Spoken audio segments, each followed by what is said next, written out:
Army, air force और navy तीनों arm forces के लिए कहा जाता है कि अगर आपको अपने बॉर्डर्स को सेफ रखना है तो सबसे पहले आपको आर्मी और फिर एयरफोर्स को मजबूत करना चाहिए।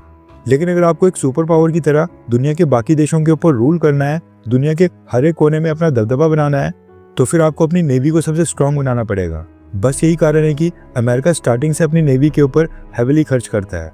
अमेरिका का जो डिफेंस बजट होता है, इसमें सबसे ज्यादा एलोकेशन यूएस नेवी को दी जाती है, उससे कम यूएस एयरफोर्स को और सबसे कम यूएस आर्मी को। लेकिन भारत में तो ठीक इससे उल्टा होता है। अब नेवी को स्ट्रांग करने के किसी भी देश को काफी सारे बेनिफिट्स होते हैं।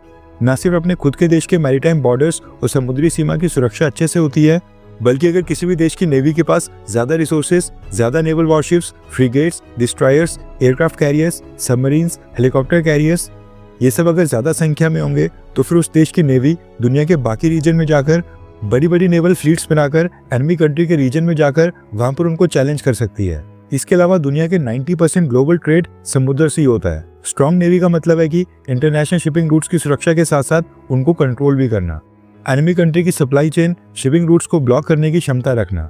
न्यूक्लियर अटैक के समय नेवी के दम के ऊपर किसी भी देश को एक सेकंड स्ट्राइक कैपेबिलिटी हमेशा मिलती है। किसी भी दूसरी कंट्री को इन्वेड करना हो या फिर समुद्री क्षेत्र में नो फ्लाई जोन को इंश्योर करवाना हो, नेवी स्ट्रांग होने के कई सारे स्ट्रेटेजिक फायदे होते हैं। बस यही कारण है कि अमेरिका के बाद अब चाइना ने भी अपनी नेवी और अपनी नेवल स्ट्रेंथ को बढ़ाना स्टार्ट कर दिया है। चाइना ने अपनी नेवल फ्लीट में 60 से भी ज्यादा सबमरीन्स को ऐड कर दिया है। भारत के पास इस समय केवल 17 से 18 सबमरीन्स हैं और उनमें से भी कितनी ऑपरेशनल हैं और कितनी नहीं, ये भी हमें पता नहीं है। इवन नॉर्थ कोरिया के पास भी 35, जापान के पास 23 और साउथ कोरिया के पास 22 सबमरीन्स हैं, जो कि भारत से कहीं ज्यादा है। ऊपर से एयरक्राफ्ट कैरियर्स के मामले में भी चाइना भारत से लगातार आगे बढ़ते जा रहा है। चाइना ने अपने तीसरे एयरक्राफ्ट कैरियर के सक्सेसफुल ट्रायल्स कंप्लीट कर दिए हैं, जो कि अगले साल डिप्लॉय भी हो जाएगा।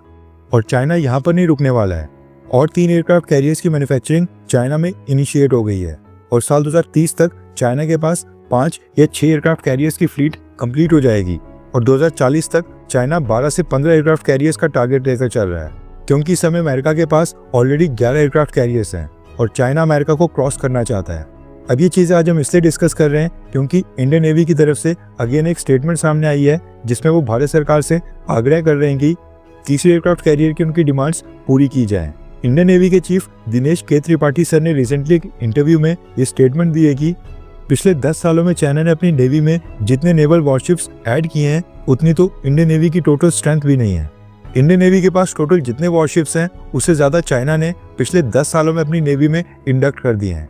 उन्होंने कहा कि साल 2008 के बाद से ही चाइना की इंडियन ओशन रीजन में परमानेंट प्रेजेंस है। एंटी पायरेसी ऑपरेशंस के नाम के ऊपर चाइनीज नेवी की फ्लीट हमेशा ही इंडियन ओशन रीजन में डिप्लॉय रहती है, यानी कि एक दिन के लिए भी चाइना ने 2008 के बाद से अपने नेवल शिप्स को इंडियन ओशन रीजन से बिल्कुल नहीं हटाया है।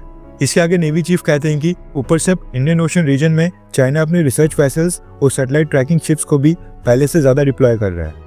इसलिए अब हमें इंडियन नेवी को भी काफी तेजी से मॉडर्नाइज करने की सख्त जरूरत है और एयरक्राफ्ट कैरियर्स उनके ऑपरेशनल कंसेप्ट्स में सेंट्रल पॉइंट है, यानी कि केंद्रीय बिंदु है। उन्होंने कहा कि एयरक्राफ्ट कैरियर बैटल ग्रुप की मदद से समुद्र में ताकत को प्रदर्शित किया जाता है। इंडियन नेवी चीफ ने और भी काफी सारी डिमांड्स और पॉइंट रखे, लेकिन ये तीसरे एयरक्राफ्ट कैरियर वाली जो डिमांड है वो पिछले 2-3 नेवी चीफ्स ने लगातार उठाई है, लेकिन भारत के रक्षा मंत्रालय की तरफ से अभी तक क्लियरेंस नहीं आई है। तीसरे एयरक्राफ्ट कैरियर को बनाने में 7 से 8 बिलियन डॉलर्स का टोटल खर्च आएगा और सरकार यहाँ पर तो एयरफोर्स के लिए फाइटर जेट्स तक परचेज नहीं कर पा रही है। आपको क्या लगता है कि क्या इस समय तीसरा एयरक्राफ्ट कैरियर बनाना चाहिए, हाँ या फिर ना? नीचे कमेंट करके अपनी राय जरूर बताएं।